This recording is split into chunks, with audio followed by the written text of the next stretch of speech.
The sport of rope skipping, or rope jumping, was first played in the Netherlands nearly 6 centuries ago.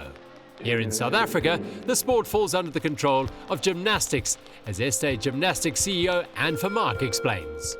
Rope skipping joined the South African Gymnastics Federation around 2002 time. It is a sport on its own, and in South Africa, SASCOC often doesn't want the sports to be separate, and they look for a sport that is similar in style, and gymnastics put its hand up very eagerly to adopt rope skipping as one of its disciplines. As a relatively young sport in South Africa, it's remarkable how far it's come. Athletes attended the World Championships in Norway in July and came away with medals. Much of this progress is thanks to long-term input from the international rope skipping community. Rope skipping has had an incredible history in South African gymnastics. It started with Martin Goedema coming from Belgium to really grow and develop. He was an ex-world champion, and he came and brought his skills in both coaching, creating facilitators, training coaches across all 9 provinces. So currently rope skipping is in all 9 provinces. It features very highly in the schools games. It's a wonderful sport that anybody can take part in, and it is spectacular as you've seen today. South Africa has also done brilliantly international since inception. We attended the first World Championships in 2006 and came home with the junior gold medals with 4 of the boys. And since then, we haven't stopped winning medals. We won the gold in speed in 2011. We won, and for the last 5 years, actually, the South African team has brought back a world medal, including last month. South Africa had 5 athletes at the World Championships in Oslogård in Norway. Umkhululi Gosa, Uyisile Hubela, and Malusi Tumtumana from Khayelitsha were joined by Sonob Chilwani, who took the bronze medal in the single rope speed relay competition. Team leader Keo Makolopo from Mpumalanga took bronze in the single rope freestyle competition. Falling under Gymnastics South Africa enables rope jumping to make use of some of the gymnastics facilities and networks to grow interest and participation in the sport. We're training facilitators, and the provinces themselves then run courses to promote and encourage training more coaches and judges. Specifically as well, the Federation had a specific project, which is the Hubs project, of which this is a hub. And it's also about training entrepreneurs and business developers so that they are running their club as a business. They are learning to not be reliant on, external funding, that they can self-support themselves. And really, rope skipping for us is the future in development, in being able to access sport to everyone in the whole country. With the structures of the sport in good hands, it's up to the coaches to both spread the word and coax the best out of the talent they have at their disposal. Heading up the high-performance coaching program for rope skipping in South Africa is Masisole Filani. When I was 12 years old, I was doing gymnastics, here at the same center. Gymnastics was a very good sport. It keeps you fit, but the problem is gymnastics is very expensive. So for a boy like me from Khayelitsha Township, I couldn't afford to pay for the classes. It was very expensive. So luckily, South African Gymnastics Federation, they sent us an ex-world champion, Martin Goedema. So he came to our center. So he introduced rope skipping here in Andilemsizi. So compared to gymnastics and rope skipping is a very cheap sport. You don't need a lot of equipment like beams and parallel bars and floors and trampoline. You only need a rope, a skipping rope and a pair of tekkies and shorts, and that's it, and then you can be a world champion. The Western Cape Regional Rope Skipping Championships took place in Khayelitsha recently and saw the best in the province producing some outstanding performances. Despite the relatively low cost of the sport, as Masisole explained, the costs of taking a team to the World Championships are very steep, particularly one that takes place in Europe. Especially for funding, it's stressful, and it's so hard to find funding to fund the boys to the competitions. We don't have any sponsors, so Recently we have the boys who went to Norway this year. We had to ask, like I'm a gymnastic coach, as I'm working at Flash Gymnastics Academy. I'm coaching, so there's parents there who brings their children to do gymnastics. So their parents, their kids, they love me and they know me. So there are some parents who got money. So we told them that I have boys from Kailicha who are going to Norway, and they gave us money, and also Western Cape Gymnastic Federation and Cape Town Gymnastic Federation gave us money for the boys.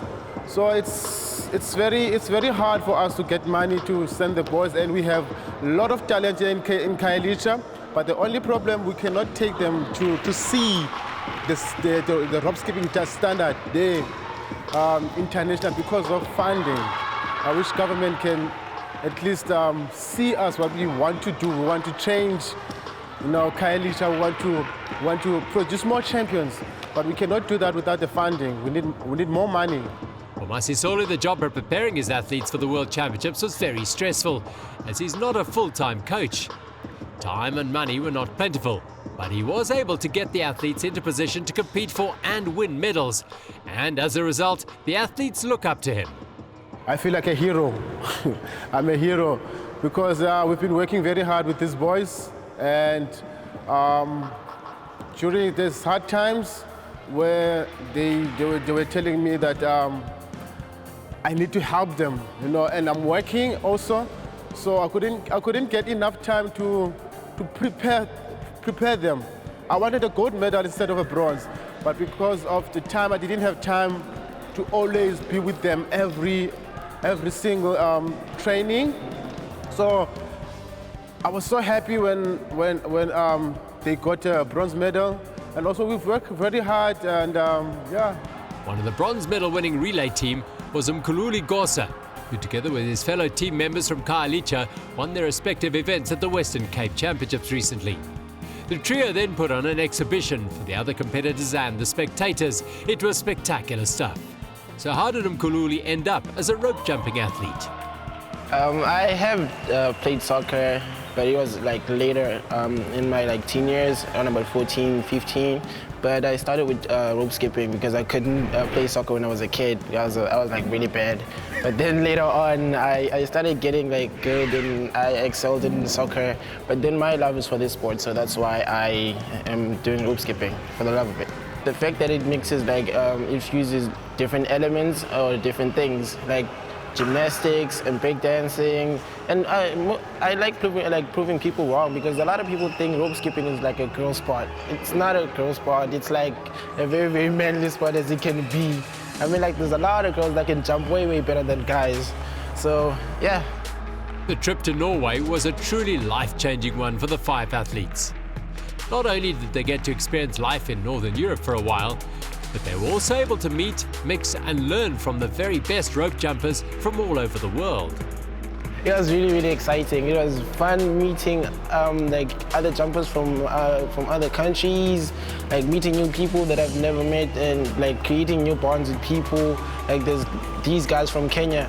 When we met with those guys from Kenya, we just clicked. I don't know whether it's because we're from the same continent, but then yeah, it was really, really good. It felt good being in that same atmosphere as jumpers that have been praised by other people, or jumpers that I look up to myself. So it was really, really good competing in Norway. I represented the world 2 times.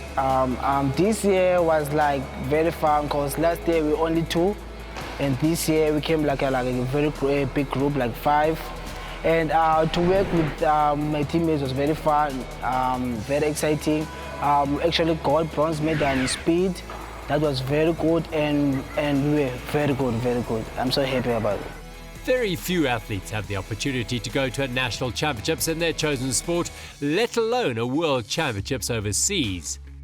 So the quintet were keen to watch and learn from the best and try to improve on their own skills. I've seen a lot of crazy stuff from jumpers USA, China, Portugal, all of those jumpers. I've seen really, really cool stuff that I told myself, okay, I'm gonna try this, and that. But then I'm not gonna try it in a way that I'm gonna do exactly what they're doing. I'm just gonna take what they're doing and try to break it down and then add my flavor into it.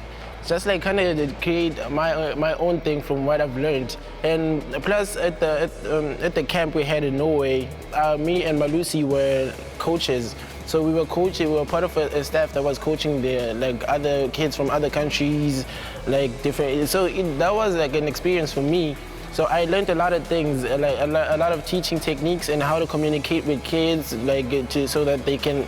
Because there was a thing that was a language barrier that was like really difficult to deal with. But then at the end of the day, we all jump rope and we love to jump rope. We find a way to communicate. So it's those are the things that I learned, and I like implementing them every time that I come to gym and I wanna like teach every kid that comes in through those doors, because I feel like I wanna give them the same opportunity that was given to me. Because when I started rope skipping, the older guys were like always giving me tasks, because I was like always in their faces and be like, teach me this, teach me that. So now I feel like I have a better way of teaching those kids, the kids that come after me, how to do things that I wish I could when I was a kid. With role models like these three young men from Khayelitsha who have such passion for the sport of rope skipping, the sport appears to be in good hands. But what of the future? What do they have in mind about where they'd like to see the sport go and grow? I want to see a club very big with sponsors, so that we can take more children to the more competition to the worlds, so that we can become a big group. We definitely want to be the leaders in Africa. Kio Mokolopo, who is our program manager, is also a board member in international jump rope, and she's also one of 7 international ambassadors who's about unifying the world with rope skipping. And we really believe that rope skipping is one of the disciplines that can unify South Africa. As you say, you thought it was a game that we played. We all grew up, skipping rope, but it is so attractive, and it is such an essential for health, for reducing, keeping people active and healthy, and it's something that you can do at any age.